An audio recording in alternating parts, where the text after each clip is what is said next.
Alrighty, so it is about a week after sick week, and finally have some time to do a quick video on the car and what happened with it. I did try to post what I could, but any of you guys that were following the Facebook posts, my first 2 days was a bit rough, needless to say, because yeah, we had some major problems. First off was the pressure plate decided to basically explode and come into pieces.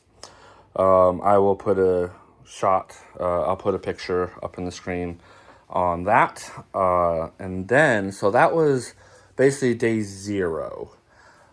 Pressure plate had the problem, so worked throughout the night and everything. I think between Sunday to Monday morning, I got about 3 hours of sleep in total. Then, come to find out later in the day, I thought we had a rod knock. So, ended up not being a rod knock, even though I pulled the transfer case down, the exhaust down, oil pan, checked all the rods, everything was good, no glinting or any bearing material in the oil pan and everything, so kind of stumped us there for a bit. So after checking a bunch of other stuff over and everything, come to find out, I think what happened was when the pressure plate exploded, basically, it shocked the whole system. And I think also when it got bound up, because it basically locked the motor and training together, because the chunks, as you'll see in that picture, it kind of wedged itself all into the pressure plate and all that. So it locked it all together. I think that shock there, basically, it shocked the whole flywheel. And the flywheel bolts came loose. So the knocking that I thought was the motor was actually the flywheel, and the flywheel was just loose enough that at the lower RPM sounded just like a rod knock. So luckily I checked that. So on day one, turned around, I think we ended up working on it until about 9:30, 10 o'clock, something like that at night, because we had to pull the transmission once again out of the car. Tightened all that. We did some double checks, everything, got everything put back together, and then the car finally was back on the road. With all of that being said, too, because of the clutch and all that problems, I'm pretty sure we hurt a bearing. It might be the main input bearing on the transmission, because at a higher RPM driving this, it has a bit of a whine, which I'm probably leading to it's a bearing. It probably, like, when that whole thing had blown up, basically, I think it put too much stress, and especially since it locked the transmission and engine together, put a lot of stress on that outer bearing, on the input shaft bearing, on the transmission, or even the output. One of the bearings definitely are not happy, period. The other small couple things. After we got done with that transmission whole debacle and we got this thing back going again, from there it was some small minor issues. Wasn't really all that bad. Basically what ended up happening was the cast came loose. For some reason I don't know, just the vibrations or whatever. Nut came loose, cast turned, put this thing out of timing. That wasn't too hard to fix. And then I think I got some like really bad gas, or some really, really dirty gas, because then I started having a misfire and it was starting to act a little stumbling and this and that, not wanting to accelerate. And I got some junk in the fuel injectors. So luckily, fuel injectors pretty easy to pull out and all that.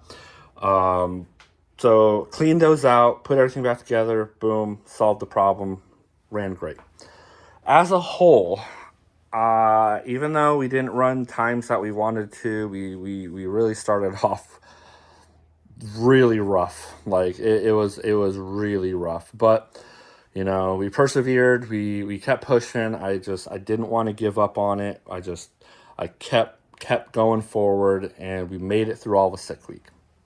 So at least that was a thing. Considering the last numbers I seen, I think it was something like 70 something people did not make it all the way through sick week. There was a bunch of dropouts every single day. Day 1, 2, 3, 4, 5, all that. There was a lot of people that did not make the whole event. So luckily we kept pushing, we kept going, and we made it.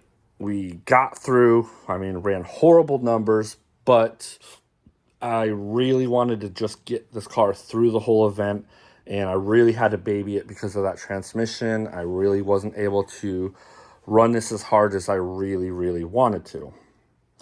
That being said, I still am very happy with how the car performed. We drove, I think they said it was close to 900 miles in total for a car that previously had about 60 miles put on this thing prior to sick week. I think it did pretty good. It made it all the way through and all that. And honestly, the suspension, all that worked pretty well. One of the other main things was this brake pad decided to disintegrate. My back passenger side brake pad disintegrated. Finding brake pads in stock for an Eagle Talon, very hard to do. So what we ended up having to do is I went to a Napa and I got some block off plugs, and I had to block off the rear brakes. So we only had front brakes. That was we drove from Gainesville to Valdosta, Georgia with only front brakes. Luckily, Napa had a set of brake pads at a hub store, and they did me a favor and they overnighted me a set of rear brake pads to the Valdosta store. So the morning of Valdosta, which was Thursday, I turned around, picked those brake pads up. We got to the track, and since that day, we were running dead last. I had plenty of time to get the car situated, get it going. So we turned around, I plumbed the back brakes back into it, put the new brake pads, bled the whole system. So then, boom, we were A-okay. Got all the brakes back. So like I said, a lot of little minute things. One big thing is you can see the oil. I just pushed the car back a few feet.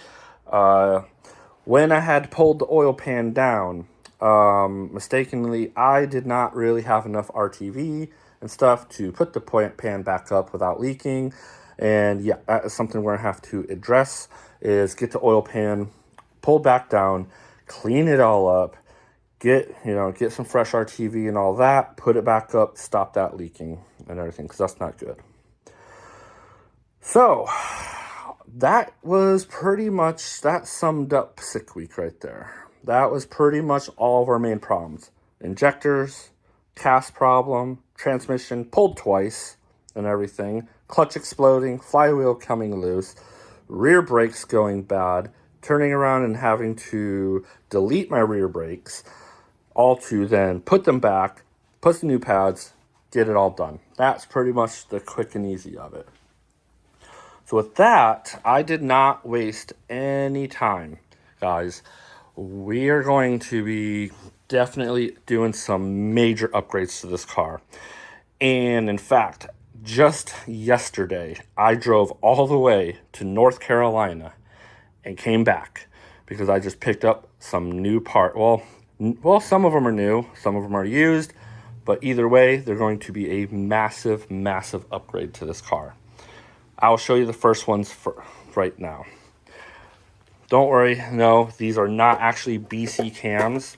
Though Brian Crower, they're not those, they're just in this box. What we do have though, this is correct. These are 272s.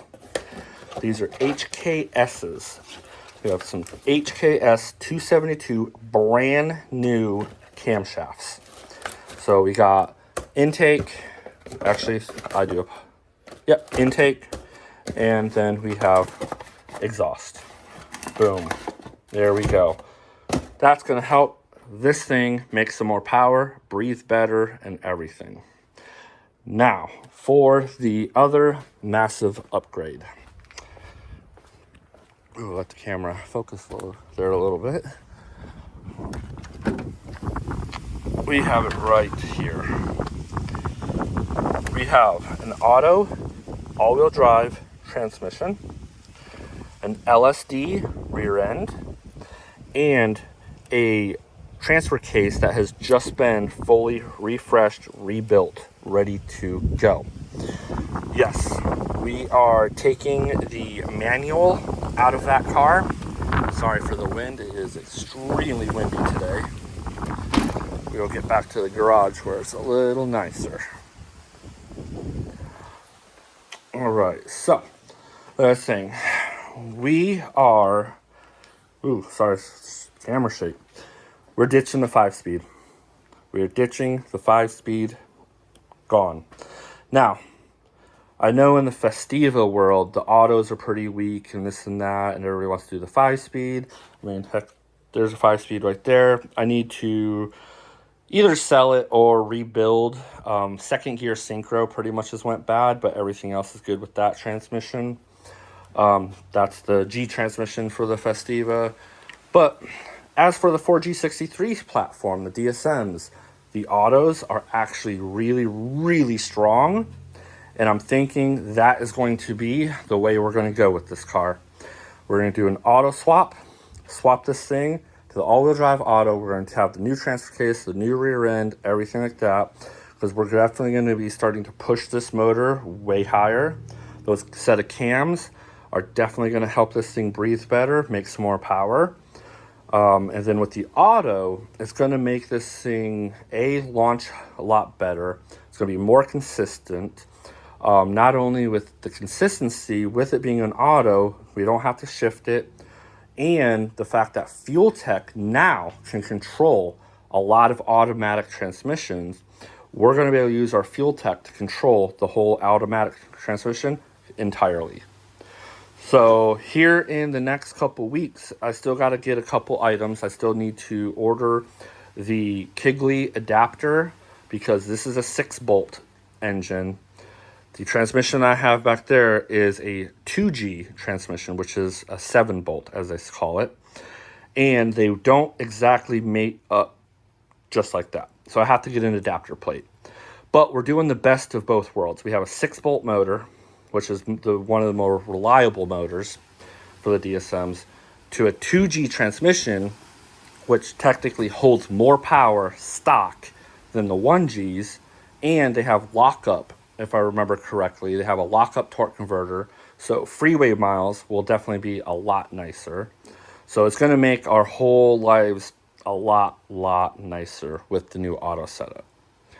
But today, I'm going to go ahead, and since everything's already together, I'm going to swap those cams out today. We're going to get that installed into this so we can hear it and see the difference, at least noise-wise. Of course, we're not gonna be doing any polls right now or anything like that, but we're at least gonna get those cams installed in here to get that first stage complete.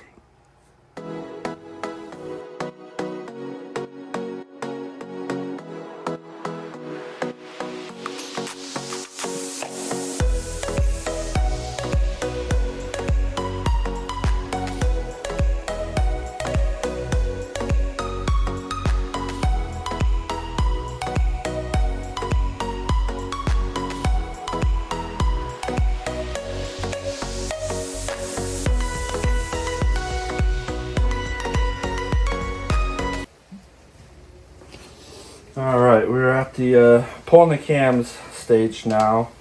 And this is the part that you have to be pretty slow at. You're just gonna wanna loosen these a little at a time till all the tension is off of the cam, because your springs are still gonna have some tension to it. If you pull them all off at one time, each cap, then you risk damaging the cam. I mean, granted, we're swapping this out, but you know, it's a good practice to have.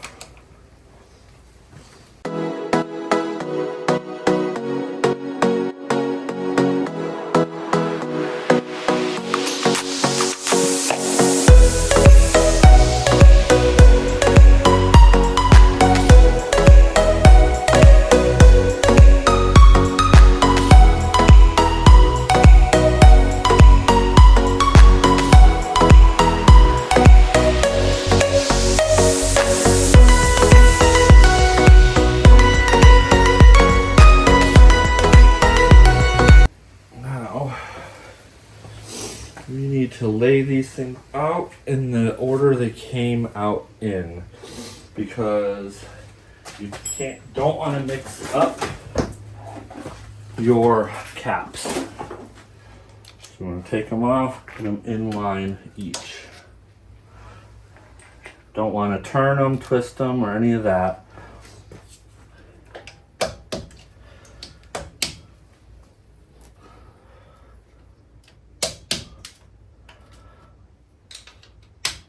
There we go.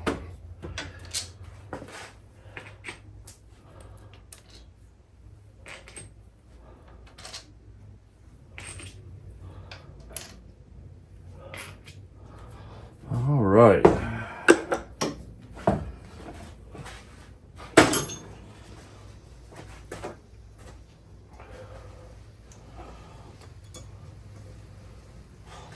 And there's one of the first came out.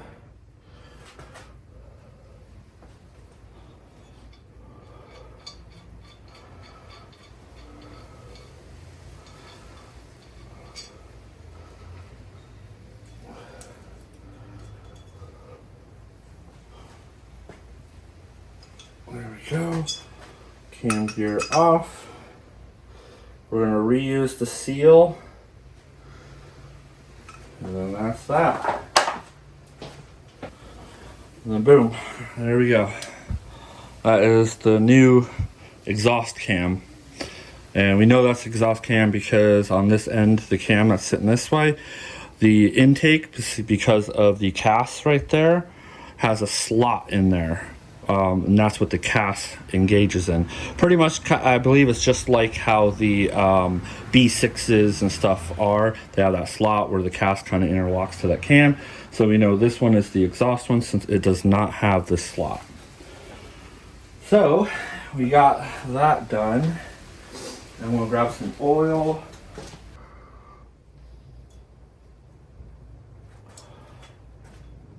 We have our timing mark. Where'd you go? There it is. Kind of in a gist of where it was.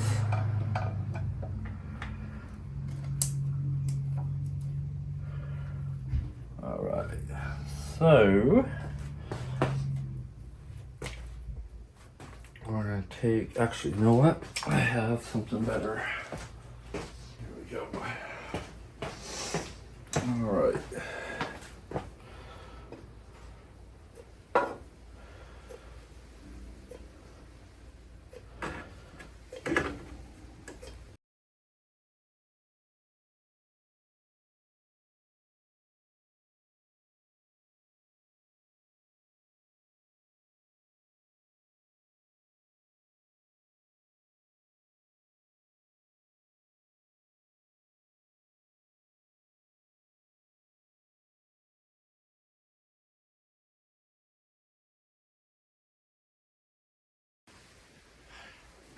All right, there's the first cam.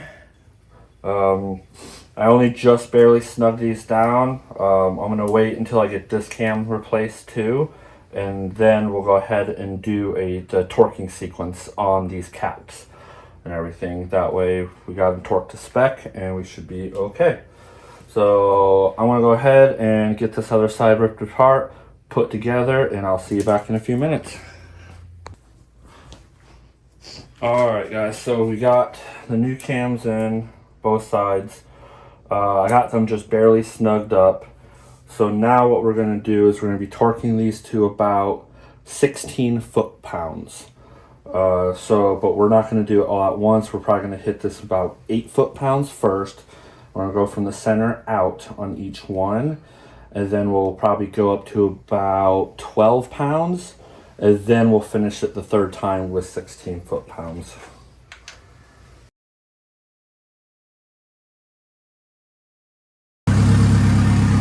Alright, a little loud, but he's running.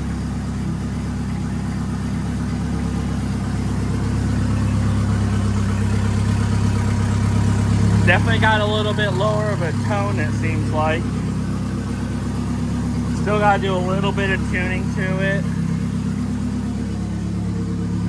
but still about 1,000 RPMs.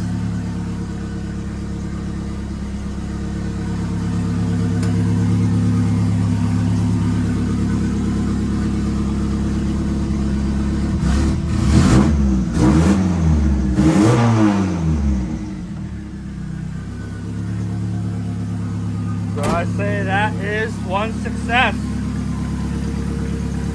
Cams installed, timed, not too bad. Well, on this really loud note, that should do it for now, guys.